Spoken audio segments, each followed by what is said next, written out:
कहाँ हैं वो बेटी बचाओ बेटी पढ़ाओ का नारा देने वाले प्रधानमंत्री नरेंद्र मोदी? कहाँ हैं वो अमित शाह गृह मंत्री जो ये कहते हैं कि रात के 12 बजे भी महिलाएं इस देश में गहना पहन के निकलें तो वो सुरक्षित हैं? नमस्कार, मैं हूं सुधीर और आप द न्यूज़ आर्टिकल देख रहे हैं।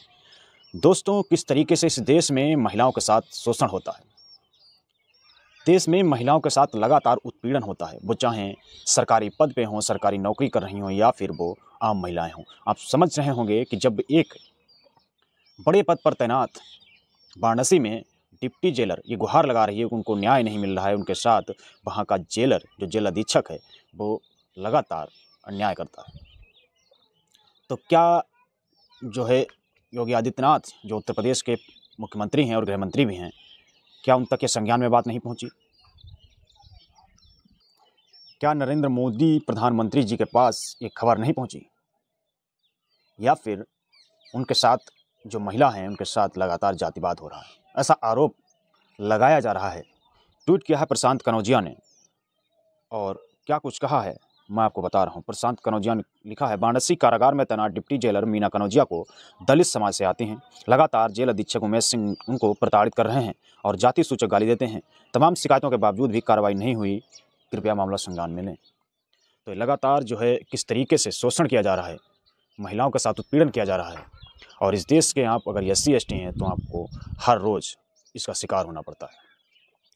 आप नौकरी भी करते हैं तो वो भी आपको शान से नौकरी नहीं करने दी जाती है, क्योंकि आपके साथ वहाँ भी बहुत बड़ा जातिवाद होता है। क्योंकि ये महिला हैं, ये जेल अधीक्षक इनको लगातार प्रताड़ित कर रहे हैं, जिनका नाम उमेश सिंह बताया जा रहा है। और किस तरीके से जो महिलाएं हैं वो अगर नौकरी भी कर लें तो उनके साथ उनको प्रताड़ित होना वहाँ भी पड़ता है, वो चाहे किसी भी पोस्ट पर हो, क्योंकि इस देश की सच्चाई है और यही सच्चा जातिवाद है। क्योंकि जातिवाद का शिकार लगातार लोग होते रहते हैं और वहीं जातिवाद का शिकार ये भी जो डिप्टी जेलर हैं वो हो चुकी हैं और लगातार गुहार लगा रही हैं कि उनको न्याय मिले और उनकी बात योगी आदित्यनाथ तक पहुँचे। और उसके बाद क्या होता है, ये जब जो है शिकायत देती हैं, तमाम जगह कहती हैं मैंने पत्र लिखे, शिकायत की, लेकिन कोई सुनवाई नहीं हुई। ये बहुत बड़ा आरोप लगाती हैं सिस्टम पर, सरकार पर बड़ा सवाल खड़ा होता है और इनका ही ट्रांसफ़र हो जाता है। जब ये शिकायत करती है तो इनका ट्रांसफ़र हो जाता है और इनके साथ बहुत ही बड़ा अन्याय होता है। क्योंकि इस देश में आप अगर महिला हैं तो आपके साथ इसी प्रकार से अन्याय होगा, क्योंकि सिस्टम में बैठे लोग नहीं चाहते हैं कि आपके साथ न्याय हो। और वो तो एक उच्च पद पे थी। आप सोचो कि उस जेल के अंदर जब इतना बड़ा जातिवाद इनके साथ हो सकता है, तो क्या आप समझ सकते हैं, कल्पना कर सकते हैं कि उस जेल के अंदर जो भी लोग अंदर कारागार में अपना समय गुजार रहे हैं उनके साथ अंदर किस तरीके से जातिवाद होता होगा, और जो आम लोग हैं उनके साथ कितना जातिवाद होता होगा।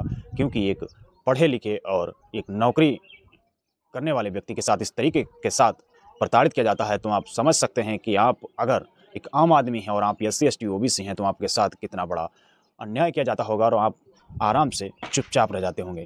क्योंकि ये महिला हैं और इनको बहुत ही बड़ा रिस्क इन्होंने लिया है, क्योंकि अगर और इनकी हिम्मत को जो है दाग देना पड़ेगा, क्योंकि इन्होंने एक वीडियो बनाया और सोशल मीडिया पर शेयर किया। नहीं तो लगातार SC ST OBC के लोग प्रताड़ित होते रहते हैं और कुछ भी नहीं कहना चाहते हैं, क्योंकि उनको पता है कि उनको नौकरी से निकाल दिया जाएगा या फिर उन पर किस तरीके से उनके साथ जो है उनका प्रताड़ित ज़्यादा बढ़ जाएगा। क्योंकि ये गुहार लगा रही हैं और कह रही हैं कि मेरे साथ कुछ भी हो सकता है, मेरे परिवार के साथ कुछ भी हो सकता है। क्योंकि मैं वीडियो तो मैंने शेयर किया, लेकिन शिकायत की, लेकिन मेरे साथ कुछ भी हो सकता है, और ये लगातार गुहार लगा रही हैं। फिलहाल इस देश की राजनीति में लगातार कुछ लोग दावा कर रहे हैं कि महिलाएं सुरक्षित हैं, और कितना महिलाएं सुरक्षित हैं, क्योंकि उनके साथ लगातार शोषण होता है, उनका रेप किया जाता है और तमाम तरीके से उनको प्रताड़ित किया जाता है। इस देश के गृह मंत्री ये बोलते हैं कि महिलाएं रात के 12 बजे निकलें, गहना लाद के निकलें, फिर भी वो सुरक्षित हैं। लेकिन आप देख रहे होंगे किस तरीके से एक बड़े पद पर तैनात यानी डिप्टी जेलर के साथ ऐसा हो रहा है, तो आप आम आदमी को सुरक्षित समझते हैं? आम महिला को आप सुरक्षित समझते हैं कि उसके साथ क्या नहीं हो सकता है?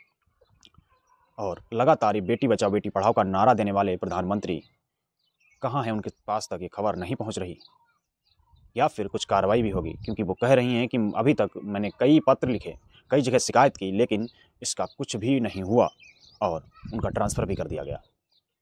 तो इस देश में महिला हैं तो आप कितना सुरक्षित महसूस कर रही हैं अपने आप को, वो महिलाएं ही समझती हैं। इस देश के SC ST OBC के लोग हैं, जो खास तौर पे जो SC ST हैं, उनके साथ जो अन्याय हो रहा है वो वही समझते हैं, क्योंकि उनके साथ लगातार जातिवाद होता है।